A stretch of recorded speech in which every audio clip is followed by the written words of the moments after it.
നമസ്തേ, എൻ്റെ വീഡിയോയിലേക്ക് സ്വാഗതം. ഞാൻ ഇന്നിവിടെ ഉദ്ദേശിക്കുന്നത്, ഇന്നത്തെ വീഡിയോയിൽ നമ്മൾ ഉദ്ദേശിക്കുന്നത് ഇൻകം ടാക്സ് ആക്ട് എന്നൊരു സബ്സിഡിയറി ആയിട്ടുള്ള ബ്ലാക്ക് മണി ആക്ടിനെ പറ്റിയിട്ടാണ്. Black money act 2015. ഇത് ബ്ലാക്ക് മണി ആക്ട് മെയിൻലി വരുന്നത് NRIസിനും, അതായത് ഇന്ത്യക്ക് പുറത്ത് ജോലി ചെയ്യുന്നവർ, ഇന്ത്യക്ക് പുറത്ത് ബിസിനസ് ചെയ്യുന്നവർ, മറ്റുള്ളവർക്കും അവിടുന്ന് അത് കഴിഞ്ഞിട്ട് ഇപ്പോൾ വിശ്രമ ജീവിതത്തിന് വേണ്ടി ഇന്ത്യയിൽ വന്നവർക്കുമാണ് മെയിനായിട്ട് ബ്ലാക്ക് മണി ആക്ട് എഫക്റ്റ് ചെയ്യുന്നത്. ഇത് പ്രകാരം ഒരുപാട് ടാക്സ് ഒക്കെ വരുന്നുണ്ട്, പക്ഷേ നമുക്ക് ഡിസ്ക്ലോസ് ചെയ്യാം. ബ്ലാക്ക് മണി ആക്ട് പ്രകാരം ഇന്ത്യക്ക് പുറത്ത് എന്തെങ്കിലും അസറ്റ്സ് ഉണ്ടെങ്കിൽ, അതായത് നമ്മുടെ ഇന്ത്യക്ക് പുറത്ത് നമ്മൾ എന്തെങ്കിലും സാധനങ്ങൾ വാങ്ങിച്ചു കൂട്ടുക, എന്തെങ്കിലും ഇൻവെസ്റ്റ്മെൻറ്റ്സോ അല്ലെങ്കിൽ റെൻ്റൽ ഇൻവെസ്റ്റ്മെൻ്റ് ആയാലും ബിൽഡിംഗ് ഇൻവെസ്റ്റ്മെൻ്റ് ആയാലും എന്തെന്നായാലും, അത് ഒരു കമ്പനിയിലെ ഷെയർ ആയാലും അത് നമ്മൾ ഇന്ത്യയിൽ നമ്മൾ ഡിസ്ക്ലോസ് ചെയ്യണമെന്നാണ് പറയുന്നത്. NESSC എന്നാണ് പറയുന്നത്. ആരായാലും അത് ചെയ്യണം എന്നാണ് പറയുന്നത്. അത് നമ്മൾ ടാക്സ് വരുമോ വരില്ലയോ എന്നുള്ളതല്ല, നമ്മൾ ഡിസ്ക്ലോസ് ചെയ്യണം എന്നുള്ള രീതിയിലാണ് പറയുന്നത്. അതേപോലെ നമ്മൾ ഇന്ത്യക്ക് പുറത്തുള്ള ഇൻകമും അത് നമ്മൾ ഇന്ത്യയിൽ ഡിസ്ക്ലോസ് ചെയ്യണം എന്നാണ് പറയുന്നത്. പക്ഷേ ഇത് വരുമ്പോൾ എന്ന് വെച്ചാൽ ഇന്ത്യയിൽ അത് FI പ്രകാരം ഇന്ത്യയിൽ ഇൻകമായിട്ട് ജനറേറ്റ് ചെയ്യുന്നുണ്ടെങ്കിൽ മാത്രമാണ് ഡിസ്ക്ലോസ് ചെയ്ത് വരുന്നത്. അതൊരു ലിറ്റിഗേഷൻ പോയിന്റ് ഓഫ് വ്യൂ ആണ്. എനിവേ, അതിൻ്റെ അകത്ത് നമുക്കിപ്പോൾ കിടക്കണം. നമ്മൾ ചെറിയൊരു വീഡിയോ ആണല്ലോ. അപ്പം ഇന്ത്യക്ക് പുറത്തുള്ള അസറ്റും ഇന്ത്യക്ക് പുറത്തുനിന്നുള്ള ഇൻകവും അത് നമ്മൾ ഡിസ്ക്ലോസ് ചെയ്യണം. അപ്പോൾ ഇന്ത്യക്ക് പുറത്തുള്ള അസറ്റും ഇന്ത്യക്ക് പുറത്തുള്ള ഇൻകവും നമ്മൾ ഡിസ്ക്ലോസ് ചെയ്യാതിരുന്നാൽ, നമ്മുടെ ഇൻകം ടാക്സ് റിട്ടേൺസ് നമ്മൾ സാധാരണ ചെയ്യുന്ന 139(9) പഴയ സെക്ഷൻ പ്രകാരം 139(9) പ്രകാരം നമ്മൾ ഡിസ്ക്ലോസ് ചെയ്യാതിരുന്നാൽ നമുക്ക് അതിൻ്റെ പുറത്ത് പെനാൽറ്റിയും നോട്ടീസസും അയക്കാൻ സാധ്യതയുണ്ട്. അപ്പം നമുക്ക് ഇതിൻ്റെ മുകളിൽ എത്രയാണ് ടാക്സ് ബേർഡൻ എന്ന് പറഞ്ഞാൽ, നമ്മളിപ്പോൾ അൺഡിസ്ക്ലോസ്ഡ് ഇൻകം എന്ന് പറഞ്ഞാൽ നമുക്ക് ഇന്ത്യക്ക് പുറത്തുള്ള ഇൻകം ഡിസ്ക്ലോസ് ചെയ്യാതിരിക്കുക. അൺഡിസ്ക്ലോസ്ഡ് അസറ്റ് എന്ന് പറഞ്ഞാൽ നമ്മൾ ഇന്ത്യക്ക് പുറത്തുള്ള അസറ്റ് നമ്മളിവിടെ കാണിക്കാതിരിക്കുക. അത് നമ്മൾ പ്രകാരം നമ്മൾ ചെയ്യുകയാണെങ്കിൽ നമ്മുടെ ടാക്സ് ബേർഡൻ എന്ന് പറഞ്ഞാൽ 30% ആണ്. അതായത് നമ്മൾ അതിൻ്റെ മുകളിൽ നമ്മൾ ടാക്സ് ആയിട്ട് നമ്മൾ 30% കൊടുക്കണം. പക്ഷേ നമുക്ക് അതിൻ്റെ അകത്ത് ഒരു ഡിഡക്ഷനും കിട്ടില്ല. ഒരു എക്സ്പെൻസസിന് ഒരു ഡിഡക്ഷനോ ഒരു ഡിപ്രീസിയേഷനോ ഒന്നും നമുക്ക് കിട്ടാത്ത ഒരു ഇതാണ് 30% നമ്മൾ കൊടുത്തിരിക്കണം. കൂടാതെ നമ്മൾ ചെയ്യുന്നതെന്ന് വെച്ചാൽ, നമ്മളിത് വൺസ് ഇത് കാണിക്കാതിരുന്നാൽ, നമ്മളിപ്പം ഇന്ത്യയിലെ ഇൻകം ടാക്സ് ആയിട്ടുള്ള റിട്ടേണിൽ നമ്മളിത് ഒന്നും കാണിച്ചിട്ടില്ലെങ്കിൽ നമുക്ക് അതിൻ്റെ മുകളിൽ വരുന്ന പെനാൽറ്റി എന്ന് പറയുന്നത് നമുക്ക് 100% വരെ നമുക്ക് പെനാൽറ്റി നമുക്ക് ചാർജ് ചെയ്യാനുള്ള സാധ്യതകളുണ്ട്. നമ്മൾ ഡിക്ലറേഷൻ ഒന്നും കൊടുത്തില്ലെങ്കിൽ 100% വരെ പെനാൽറ്റി ചാർജ് ചെയ്യാം. അല്ലെങ്കിൽ നമുക്ക് 10 lakhs വരെ, അതായത് നമ്മൾ ഇൻകം നമ്മൾ ഡിക്ലെയർ ചെയ്തിട്ടില്ലെങ്കിൽ, ഈ റിട്ടേൺസ് നമ്മൾ ഡിക്ലെയർ ചെയ്തിട്ടില്ലെങ്കിൽ 10 lakhs വരെ പെനാൽറ്റി ചാർജ് ചെയ്യാം. 10 ലക്ഷം രൂപ നമ്മുടെ കയ്യിൽ നിന്ന് പോകാനുള്ള സാധ്യതകളുണ്ട്. ഇനി നമ്മൾ കുറച്ച് കാണിക്കാതിരുന്നു. അങ്ങനെയാണെങ്കിൽ ആ കാണിക്കാതിരുന്ന പോർഷന് നമ്മൾ അതിൻ്റെ മുകളിലും 10 lakhs വരെ പെനാൽറ്റി നമ്മൾ കൊടുക്കാനുള്ള ബാധ്യസ്ഥനാണ്. ജനറൽ പെനാൽറ്റി എന്ന് വരുന്നുണ്ട്. അതായത് നമ്മളിപ്പം റിട്ടേൺസ് ഫയൽ ചെയ്യാതിരിക്കുക, നമ്മൾ നോട്ടീസ് നമ്മൾ റിപ്ലൈ ചെയ്യാതിരിക്കുക, അങ്ങനത്തെ കാര്യങ്ങളൊക്കെ. ഇപ്പോൾ നമ്മൾ ഇൻ്റർനാഷണൽ ടാക്സേഷൻ്റെ വിങ്ങിൽ വരുന്നതാണ് ഇൻകം ടാക്സ് ആക്ട് പ്രകാരം.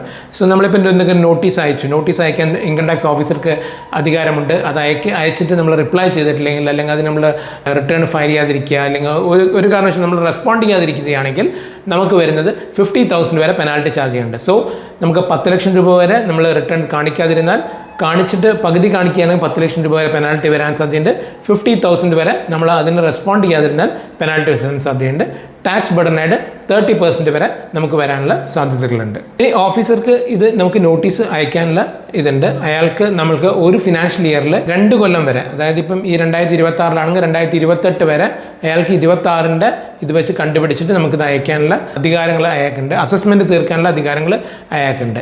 അപ്പോൾ അത് വെച്ചിട്ട് നമുക്ക് അയാൾക്കോ അല്ലെങ്കിൽ ലേഡി ഓഫീസർക്ക് അത് നമുക്ക് ചെയ്യാനുള്ള അധികാരങ്ങളുണ്ട്. അതിൻ്റെ മുകളിൽ അയാൾക്ക് നോട്ടീസ് അയക്കാം. നമുക്ക് ടാക്സിൻ്റെ ഡിമാൻഡ് അയക്കാം. ടാക്സിൻ്റെ ഡിമാൻഡ് നമുക്ക് അയക്കാം. ആ ടാക്സ് നമ്മൾ 30 ഡേയ്സിനുള്ളിൽ നമ്മൾ അടച്ചിട്ടുണ്ടാവണമെന്ന് നിർബന്ധമുണ്ട്.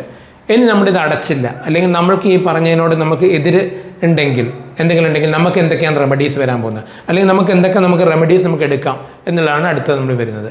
സോ നമുക്കിതിൻ്റെ മുകളിൽ നമുക്കിത് അപ്പീൽ നമുക്ക് പോവാം. അതായത് നമുക്ക് ഇയാളുടെ ഈ ഓർഡറിനെതിരെ നമുക്കിത് അപ്പീലിന് പോകാൻ പറ്റും. അപ്പീൽ പോകുന്നത് നമ്മൾ ആദ്യം ഇൻകം ടാക്സ് ഡിപ്പാർട്ട്മെൻറ്റിൽ തന്നെയുള്ള കമ്മീഷണർ റാങ്കിൽ തന്നെയുള്ള അപ്പീൽസിനാണ് പോവുക.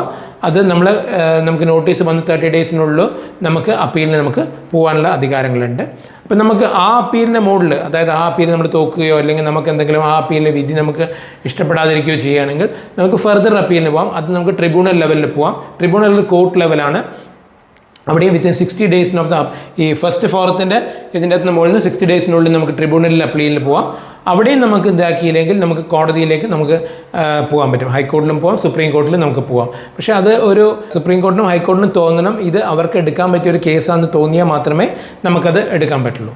പിന്നെ നമുക്ക് ചെയ്യാൻ പറ്റുന്ന ഒന്നെന്ന് വെച്ചാൽ റെക്ടിഫിക്കേഷനാണ് ചെയ്യാൻ പറ്റുന്നത്. റെക്ടിഫിക്കേഷൻ എന്ന് വെച്ചാൽ നമുക്കിപ്പം ഓഫീസർക്ക് അങ്ങനെയാണെങ്കിൽ അപ്പീലിന് പോകാൻ പറ്റില്ല, ഒരു കമ്മീഷൻ ലെവലിൽ നമുക്ക് റെക്ടിഫിക്കേഷൻ മിസ്റ്റേക്കിന് പോകാം.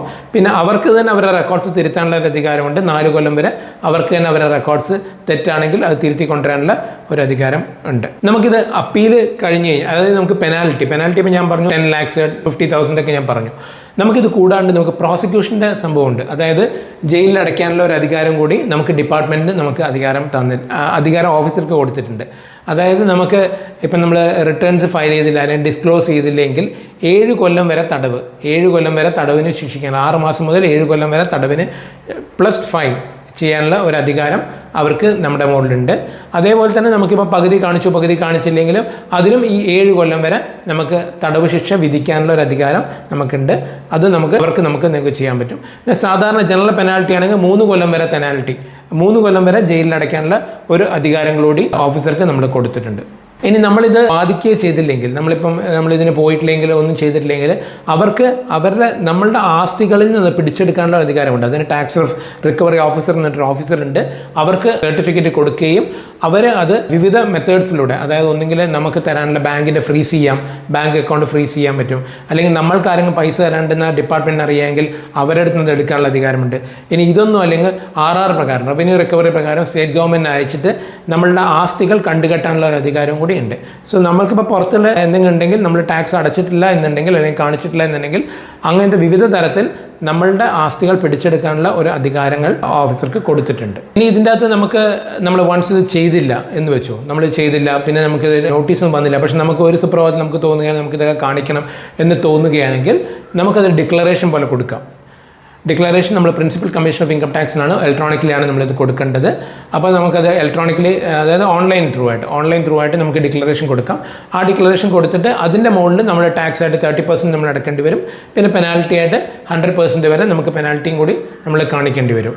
ഇത് പക്ഷേ ചെറിയ അസസ്സിക്ക്, അതായത് ഇപ്പം ചെറിയ അസസീസ് ആണെങ്കിൽ, അതായത് സ്മോൾ അസസീസിനൊക്കെ ആണെങ്കിൽ നമ്മൾക്കിത് 1 കോടി വരെ നമുക്ക് പുറത്ത് അസറ്റ് ഉണ്ടെങ്കിൽ 1 കോടിക്ക് മേലെ വരുന്നതാണെങ്കിൽ മാത്രമേ നമ്മൾ ഇത് പറയേണ്ട ആവശ്യമുള്ളൂ. അങ്ങനെയാണെങ്കിൽ നമ്മൾ ഈ 100% വരും. ഇപ്പോൾ ഒരു അൺഡിസ്ക്ലോസ്ഡ് അസറ്റ്, ഒരു പ്രത്യേക അസറ്റ് മാത്രമാണെങ്കിൽ അതിന് 5 crores മേലെയും പറയുന്നുണ്ട്. അപ്പോൾ അതാണ് അതിൻ്റെ ലിമിറ്റ് പറയുന്നത്. പക്ഷേ 10 കോടിക്ക് മേലെ നമുക്ക് അസറ്റ് ഉണ്ടെങ്കിൽ ആണ് ഈ പുറത്തുള്ള അസറ്റിനാണ് ഈ പ്രശ്നങ്ങൾ വരുന്നത്. 10 കോടിക്ക് താഴത്ത് വരുന്നതിന് വലിയൊരു പ്രശ്നങ്ങൾ അവർ ക്രിയേറ്റ് ചെയ്യാറില്ല. ഇതാണ് വരുന്നത്. ഇനി ഇതൊരു കമ്പനിയോ പാർട്ട്ണർഷിപ്പിലോ എങ്ങനെയൊക്കെ ആണെങ്കിൽ അവർക്കും ഇതേ തന്നെ ബാധകമാണ്. കമ്പനി ഇപ്പോൾ നമുക്ക് പുറത്തൊരു അസറ്റ് ഉണ്ട്, അല്ലെങ്കിൽ പാർട്ട്ണർഷിപ്പിൻ്റെ നമുക്ക് പുറത്തൊരു അസറ്റ് ഉണ്ടെങ്കിൽ ആ പാർട്ട്നേഴ്സ് എല്ലാം ലയബിളാണ്. അല്ലെങ്കിൽ ആരാണോ അതിൻ്റെ മാനേജിങ് പാർട്ട്ണറായിട്ട് വരുന്നത് അവർ ഇതിൻ്റെ ലയബിളായിട്ട് വരികയും ചെയ്യും. കമ്പനി ആണെങ്കിൽ കമ്പനിയുടെ ഡയറക്ടറോ അല്ലെങ്കിൽ കമ്പനിയുടെ ഓഫീസേഴ്സോ അത് ഇതിൻ്റെ അകത്ത് ബാധകമായിട്ട് വരികയും ചെയ്യും. അവർ ഇതിൻ്റെ അകത്ത് ബാധകം. ഇനി കമ്പനിയുടെ ഓഫീസർക്ക് ഇതിൻ്റെ അകത്ത് ഒഴിയാൻ പറ്റുന്നത് എങ്ങനെയാണെന്ന് വെച്ചാൽ അവർ ഇതിൻ്റെ അകത്ത് നിങ്ങൾ റെസൊല്യൂഷനോ എന്തെങ്കിലും പാസ്സാക്കിയിട്ട് ഇത് ചെയ്യുന്നത് വേറൊരു വ്യക്തിയാണ്, അല്ലെങ്കിൽ വേറെ ഡയറക്ടറാണ്, അല്ലെങ്കിൽ വേറെ മാനേജറാണ്, ഞങ്ങളിതെല്ലാം ഓതറൈസ് ചെയ്ത് കൊടുത്തു എന്ന് പറയുകയാണെങ്കിൽ നമ്മൾക്കിത് ഒഴിവാകാൻ പറ്റും. അല്ലാത്ത പക്ഷം നമുക്ക് ഇത് കമ്പനി ആയാലും പാർട്ട്ണർഷിപ്പ് ആയാലും ഇൻഡിവിജ്വൽ ആയാലും ഹിന്ദു അൺഡിവൈഡഡ് ഫാമിലി ആയാലും പുറത്തുള്ള ആസ്തികൾ നമ്മൾ കാണിച്ചിരിക്കണം. അതില്ലെങ്കിൽ നമുക്ക് ഡിക്ലറേഷൻ ത്രൂ കാണിക്കണം. അതിന് മുകളിൽ ടാക്സും നമ്മൾ അടക്കേണ്ടി വരും. ഇന്ത്യയിൽ ഡീംഡ് ടു ഇൻകമാണ് വരുന്നുണ്ടെങ്കിൽ അങ്ങനെ ചെയ്യും. ഇതാണ് ഒരു black money undisclosed income and undisclosed assets act 2015 എന്ന് വന്നിട്ട് വരുന്നത്. ഇതിൻ്റെ പേരിൽ നമുക്കൊരു സ്കീം തന്നെ വന്നിട്ടുണ്ട് 2026 നമുക്ക് എന്തെങ്കിലും ഉണ്ടെങ്കിൽ നമുക്ക് ഡിക്ലെയർ ചെയ്യാം എന്ന് പറഞ്ഞിട്ട്, അതായത് 2015 തൊട്ടുള്ള എന്തെങ്കിലും സാധനങ്ങൾ ഉണ്ടെങ്കിൽ നമുക്ക് ഡിക്ലെയർ ചെയ്യാമെന്ന് പറഞ്ഞിട്ടുണ്ട്. അതിലാണ് ഞാൻ ഈ പറഞ്ഞ 1 കോടിയും 5 കോടിൻ്റെയും ഇത് വരുന്നത്. അതുണ്ടെങ്കിൽ നമുക്ക് സെൽഫായിട്ട് നമുക്ക് ഡിക്ലെയർ ചെയ്യാം. അതിൻ്റെ കുറച്ച് ടാക്സ് നമുക്ക് അടക്കേണ്ടി വരും. 30%, 100% പെനാൽറ്റി ആയിട്ട് നമുക്ക് അടക്കേണ്ടി വരും. അങ്ങനെ അടച്ചാൽ നല്ലതാണ്. അല്ലെങ്കിൽ പിന്നെ ഭാവിയിൽ ഇത് എപ്പോഴെങ്കിലും, ഇപ്പോൾ 2002 നിങ്ങൾ വാങ്ങിച്ചൊരു അസറ്റാണ് 2015 വരെ നിങ്ങൾ ഫോളോ ചെയ്യുന്നുണ്ടെങ്കിൽ 2015 നിങ്ങൾ പിടിക്കപ്പെടുന്നെങ്കിൽ അതും വരും. പിന്നെ ഇതിൻ്റെ അകത്ത് ഏറ്റവും വലിയ ദൂഷ്യവശം എന്ന് വെച്ചാൽ, എന്നാണോ ഇത് ഇൻകം ടാക്സ് ഓഫീസർ അറിയുന്നത് അന്നത്തെ മാർക്കറ്റ് വാല്യൂ ആണ് എടുക്കുക. അതായത് നിങ്ങൾ ദുബായിലൊരു ആസ്തി വാങ്ങിക്കുന്നത്, അന്ന് നിങ്ങൾ വാങ്ങിച്ച വെറും 1 ലക്ഷം രൂപയ്ക്കാണ്. ഇന്ന് എൻ്റെ ആസ്തി ഒരു 10 ലക്ഷം രൂപയാണെങ്കിൽ ആ 10 ലക്ഷം രൂപയാണ് ഇതിൻ്റെ ആസ്തി വിലയായിട്ട് കണക്കൂട്ടുക. അതിൻ്റെ മുകളിലായിരിക്കും ടാക്സ് വരിക. സോ മാർക്കറ്റ് വാല്യൂ ആണ് നമുക്ക് എടുക്കുക. പിന്നെ ഇതിൻ്റെ മുകളിൽ ഒരു എക്സ്പെൻസും എടുക്കില്ല. സോ അങ്ങനത്തെ കേസിൽ എന്താ വരുന്നത് വെച്ചാൽ, എല്ലാവരും കഴിയുന്നതും ഏതെങ്കിലും പ്രൊഫഷണൽ മീറ്റ് ചെയ്യുക. NRIസും റിട്ടയർഡ് NRIs ചെയ്യുന്നത്. കാരണം പലരും അത് കാണിക്കാറില്ല. അത് പുറത്തുള്ള ആസ്തിയാണ്ട് പുറത്തുള്ള ബാങ്ക് അക്കൗണ്ട്സിലോ അങ്ങനെയൊക്കെ ആയിരിക്കും വരുന്നുണ്ടാവുക. അത് പിടിച്ചു കഴിഞ്ഞാൽ ഇന്റർനാഷണൽ ടാക്സ് സെപ്പറേറ്റ് വിങ് ആണ് അവർക്കത് കാണിക്കാനുള്ള ഒരു അധികാരം ഇൻകം ടാക്സ് ഡിപ്പാർട്ട്മെൻറ്റിന് കൊടുത്തിട്ടുണ്ട്. ഇതിന് മുകളിൽ എങ്ങനെ അറിയുന്നത് വെച്ചാൽ ഇപ്പം നമ്മളിപ്പം എവിടെയാണോ നമ്മളിപ്പം ഇതെല്ലാം കഴിഞ്ഞിട്ട് ഇപ്പം ഇത് കൂടുതൽ അറിയുന്നതെന്ന് വെച്ചാൽ നമ്മളെ ബാങ്ക് അക്കൗണ്ട്സിൽ അല്ലെങ്കിൽ ഏതെങ്കിലും പുറത്തുള്ള എംബസി ത്രൂ ആയിട്ട് ഇതെല്ലാം റിപ്പോർട്ടിംഗ് ഓഫീസേഴ്സാണ് ഇവർ ഡിപ്പാർട്ട്മെൻറ്റിന് ഇതൊക്കെ അറിയിക്കേണ്ടി വരും. അല്ലെങ്കിൽ ഏതെങ്കിലും ഇന്ത്യയും പല രാജ്യങ്ങളുമായിട്ട് പല കോൺടാക്ട്സ് ഉണ്ട്. അതായത് ഒരു എഗ്രിമെൻറ്റ് നടത്തിയിട്ടുണ്ട്. അതായത് ഇന്ന കാര്യങ്ങൾ ചെയ്തു കഴിഞ്ഞാൽ നമ്മളെ അറിയിക്കേണ്ട എന്നുള്ളത് ബാങ്ക്സിന് റിപ്പോർട്ട് ചെയ്യാനുള്ളൊരു അധികാരമുണ്ട്. അതായത് ഇത്ര പെർട്ടിക്കുലർ എമൗണ്ടിന് മുകളിൽ ബാങ്ക് അക്കൗണ്ടിൽ പാസ്ബുക്കിൽ വരികയാണെങ്കിൽ അല്ലെങ്കിൽ നിങ്ങളുടെ രജിസ്ട്രാർക്ക് അതായത് എന്തെങ്കിലും നമ്മൾ ആസ്തികൾ വാങ്ങുകയാണെങ്കിൽ അപ്പോൾ അതിൻ്റെ സോഴ്സ് നമ്മൾ എവിടെ നിന്നാണെന്ന് ചോദിക്കാനുള്ള അധികാരമുണ്ട്. അങ്ങനെയൊക്കെ ആയിരിക്കും ഇത് അറിയുന്നുണ്ടാവുക. ഇതിപ്പം നമ്മളിപ്പം ഇന്ത്യയിലുള്ള ഏതെങ്കിലും ഒരു അസസിംഗ് ഓഫീസർ ഇപ്പം കണ്ണൂരാണെങ്കിൽ കണ്ണൂർ ഒരു അസസിംഗ് ഓഫീസർക്ക് അറിയാൻ പറ്റുകയാണെങ്കിൽ അയാൾക്ക് ഇതിനെപ്പറ്റി ഇതിൻ്റെ ഡിപ്പാർട്ട്മെൻറ്റിൽ അറിയിക്കുകയും അവർ ഇൻ്റർനാഷണൽ ടാക്സേഷൻ വിങ് ഇവരുടെ എംബസിയായിട്ട് കോൺടാക്ട് ചെയ്യുകയും അങ്ങനെ ആ വഴിക്ക് നമ്മളിത് കൂടുതൽ ഇതിൻ്റെ കാര്യങ്ങളൊക്കെ അറിയാൻ പറ്റും. കാരണം നമുക്കൊന്നും ഇത് നമ്മളൊരു വ്യക്തികൾ മാത്രമല്ലോ ചെയ്യുന്നത്. ഇപ്പോൾ ഞാനോ നിങ്ങളോ ഗോപ്യമായിട്ട് ചെയ്യുന്ന ഒരു സംഭവങ്ങളല്ലല്ലോ. ഇതിപ്പോൾ സംഭവം എന്ന് വെച്ചാൽ ഒരു ബാങ്ക് ത്രൂ വരുന്നു, അല്ലെങ്കിൽ ഒരു രാജ്യം കടന്നു വരുന്നു, അല്ലെങ്കിൽ ഒരു രാജ്യത്ത് നമുക്ക് കിട്ടുന്ന അസറ്റാണ്. അപ്പോൾ അതൊക്കെ വരുമ്പോൾ നമ്മളിത് അന്യോന്യം എല്ലാവരും ഇത് അറിയുന്നുണ്ടാവും. അപ്പം നമ്മളിത് ഒരിക്കലും നമ്മൾ ചെയ്ത് കഴിഞ്ഞാൽ വേറെ ആരും അറിയില്ല എന്ന് നമ്മൾ വിചാരിക്കരുത്. ഇത് മറ്റുള്ളവർ അറിയുന്നുണ്ടാവാം. പക്ഷേ ഇത് അറിയുന്നത് കുറച്ച് കാലങ്ങൾക്ക് ശേഷമായിരിക്കാം. ഇപ്പം നമ്മളിപ്പം ഏതെങ്കിലും ഒരു കാലത്ത് നമ്മൾ ബോംബെയിൽ കുറേ നാൾ സെറ്റിൽ ചെയ്തു, അതിനുശേഷം നമ്മളിപ്പം വന്നിട്ട് കേരളത്തിൽ നമ്മൾ സെറ്റിൽ ചെയ്യുകയാണെങ്കിൽ കേരളത്തിലെ ഓഫീസർക്ക് അതിനുള്ള അധികാരമുണ്ട്. അവർക്ക് അത് ബോംബെ ഓഫീസർക്ക് പാസ് ചെയ്തിട്ട് ചെയ്യാനുണ്ട്. അതേമാതിരി ടാക്സ് റിക്കവറി ഓഫീസർ നിങ്ങളിപ്പം ആസ്തി ചിലപ്പോൾ ഇനിയിപ്പം വേറെ എവിടെയെങ്കിലാണ് ആസ്തി, നിങ്ങൾക്ക് കേരളത്തിൽ യാതൊരു ആസ്തിയില്ല, ഇപ്പം മഹാരാഷ്ട്രയിലാണ് ആസ്തിയെങ്കിൽ കേരളത്തിലെ ഡിപ്പാർട്ട്മെൻറ്റിലെ ഓഫീസർ ഇത് പിടിച്ചു കഴിഞ്ഞാൽ മഹാരാഷ്ട്ര ടാക്സ് റിക്കവറി ഓഫീസർക്ക് അത് അയച്ചു കൊടുക്കാം. അവർക്ക് റവന്യൂ റിക്കവറി ആയിട്ടോ അല്ലെങ്കിൽ വേറെ ഏതെങ്കിലും മോഡ്സിലായിട്ടോ നമുക്ക് ചെയ്യാൻ പറ്റും. നമുക്കിത് കിട്ടാൻ വേണ്ടിയിട്ട് ഇപ്പം നമുക്ക് ആരെങ്കിലും പൈസ തരാനുണ്ടെങ്കിൽ അവരുടെ അടുത്ത് നിന്ന് ഇത് പിടിച്ചെടുക്കാനുള്ള അധികാരമുണ്ട് ബാങ്ക്സിനുണ്ട്. അതിൻ്റെ അകത്ത് ഇപ്പം പൈസ തരാൻ ഇല്ല എന്ന് ആ തരാനുള്ള വ്യക്തിക്ക് തെളിയിക്കാൻ പറ്റുകയാണെങ്കിൽ മാത്രമേ ഇതിൻ്റെ അകത്ത് രക്ഷയുള്ളൂ. അല്ലാത്ത പക്ഷം ആ വ്യക്തിയും ഇതിൻ്റെ അകത്ത് ഫസ്റ്റ് ചാർജായിട്ട് നമുക്കിത് വരും. അതായത് ഇപ്പം ഒരു കമ്പനി ആണെങ്കിൽ വരെ ആ കമ്പനി ലിക്വിഡേറ്റ് ചെയ്യുകയാണെങ്കിൽ അതായത് നിർത്തുകയാണെങ്കിൽ പോലും ഫസ്റ്റ് ചാർജ് അതായത് ഇത് കൊടുക്കാനാണ് ഫസ്റ്റ് ചാർജ് വരിക. അതായത് എംപ്ലോയീസിൻ്റെയും വേജസ് പേയ്മെൻറ്റ് കഴിഞ്ഞ് കഴിഞ്ഞാൽ അടുത്ത ചാർജ് വരുന്ന ടാക്സിനാണ്. സോ അങ്ങനെ വരുമ്പോൾ നമ്മളിത് കൊടുക്കേണ്ടി തന്നെ വരും. നമ്മളുടെ ആസ്തികൾ പിടിച്ചെടുക്കാനുള്ളൊരു അധികാരം സർക്കാരിന് ഉണ്ട് പുറത്തുള്ള ഒരു ആസ്തികളുടെ മുകളിൽ. ഇത്രയും നേരം പറഞ്ഞതിൻ്റെ ഉദ്ദേശം എന്ന് വെച്ചാൽ എന്തെങ്കിലും നമുക്ക് പുറത്തൊരു ആസ്തികളുണ്ട്, അത് വെച്ച് നമുക്കൊരു ഇൻകം ഇന്ത്യയിൽ വരുന്നുണ്ട്, പുറത്തുള്ളൊരു സോഴ്സ് ഓഫ് ഇൻകം ഒരു ഇൻകം വരുന്നുണ്ടെങ്കിൽ അത് നമ്മൾ റിട്ടേൺസ് ഓഫ് ഇൻകത്തിൽ എല്ലാ വർഷവും കാണിക്കാൻ ശ്രമിക്കുക. ഇനി അഥവാ കാണിച്ചിട്ടില്ലെങ്കിൽ നമ്മളതൊരു ഡിക്ലെയർ ചെയ്തിട്ട് അതിൻ്റെ മുകളിൽ ടാക്സ് അടച്ചിട്ട് അത് സുരക്ഷിതമായിട്ട് വെക്കാൻ ശ്രമിക്കുക. അല്ലാത്ത പക്ഷം നമ്മളുടെ അത് അറിഞ്ഞു കഴിഞ്ഞാൽ സർക്കാരിനോ അല്ലെങ്കിൽ സർക്കാരിൻ്റെ ബന്ധപ്പെട്ട ഓഫീസർക്കോ അത് പിടിച്ചെടുക്കാനുള്ള ഒരു അധികാരമുണ്ട്, ടാക്സ് നമ്മൾ അടപ്പിക്കാനുള്ള അധികാരമുണ്ട്, നോട്ടീസ് അയക്കാനുള്ള അധികാരങ്ങളുണ്ട്. അവർക്ക് നമുക്ക് ചെയ്യാൻ പറ്റും. ഡിഫറെൻറ്റ് മോഡ്സിൽ ഞാൻ പറഞ്ഞ മാതിരി ടാക്സ് റിക്കവറി ഓഫീസർക്ക് ഡിഫറെൻറ്റ് മോഡ്സിൽ നമുക്ക് ചെയ്യാം. കൂടാണ്ട് നമുക്ക് ഇതിൻ്റെ പെനാൽറ്റി വരുന്നത് വലിയൊരു പെനാൽറ്റിയാണ്. 10 ലക്ഷം രൂപയൊക്കെയാണ് വരിക. പിന്നെ 50,000 രൂപ ചെറിയ ചെറിയ പെനാൽറ്റികൾ വരും.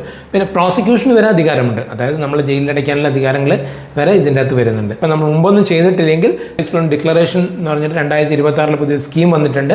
ആ സ്കീം പ്രകാരം നമുക്ക് നമ്മളെ ആസ്തികൾ നമുക്ക് ഇതിൻ്റെ അകത്ത് കാണിക്കാം. ഇതിൽ ബേസിക്കലി വരുന്നത് NRIസും റിട്ടയർഡ് NRIസിനാണ്. കാരണം ഇന്ത്യയിൽ ഇപ്പം ഇൻകം ഉള്ളവർക്ക് അല്ലെങ്കിൽ ഇന്ത്യയിൽ തന്നെ നമ്മൾ വേറെ ആരെങ്കിലും പേരിൽ നമ്മളതിൻ്റെ ബെനിഫിഷ്യൽ ഓണറായാൽ മതി. അതായത് ഇപ്പോൾ എൻ്റെ പേരിൽ ഞാൻ എൻ്റെ മരുമോൻ എനിക്ക് അവിടെ ഒരു സ്വത്ത് വാങ്ങിച്ചിടുകയാണെങ്കിൽ അങ്ങനെയാണെങ്കിൽ അതും ഞാനാണ് ബെനിഫിഷ്യൽ ഓണറെങ്കിൽ ഞാൻ അതിൻ്റെ ബാധ്യസ്ഥനായിട്ട് വരും. സോ ഓണർ എന്ന് വെച്ചാൽ ഫാക്ച്വൽ ബെനിഫിഷ്യൽ ഓണറാണ് ഉദ്ദേശിക്കുന്നത്. അല്ലെങ്കിൽ പേരിന് മാത്രമല്ല, കമ്പനിക്കും ബാധകമാണ്, പാർട്ട്ണർഷിപ്പിനും ബാധകമാണ്, എല്ലാം ബാധകമാണ്. സോ അത് ശ്രദ്ധിക്കുക. ഒരു പ്രൊഫഷണൽ ചാർട്ടേഡ് അക്കൗണ്ടിനെ കാണുക, അത് ഡിക്ലെയർ ചെയ്യാനുള്ള ശ്രമങ്ങൾ നടത്തുക. ഈ വീഡിയോ കണ്ടതിൽ എല്ലാവർക്കും നന്ദി. വീഡിയോ കൂടുതൽ ഷെയർ ചെയ്യുക, ലൈക്ക് ചെയ്യുക, നോട്ടിഫിക്കേഷന് വേണ്ടി ബെൽ ബട്ടൺ അമർത്തുക. എന്തെങ്കിലും സംശയങ്ങളും മറ്റും ഉണ്ടെങ്കിൽ താഴെ കാണുന്ന കോൺടാക്ട് നമ്പറിൽ വാട്സപ്പ് ചെയ്യുകയോ അല്ലെങ്കിൽ വിളിക്കുകയോ ചെയ്താൽ അതുപോലെ നമുക്കതിൻ്റെ ഡിസ്കഷൻ കൊണ്ടുവരാൻ പറ്റും. Ratheesh signing off. Thank you.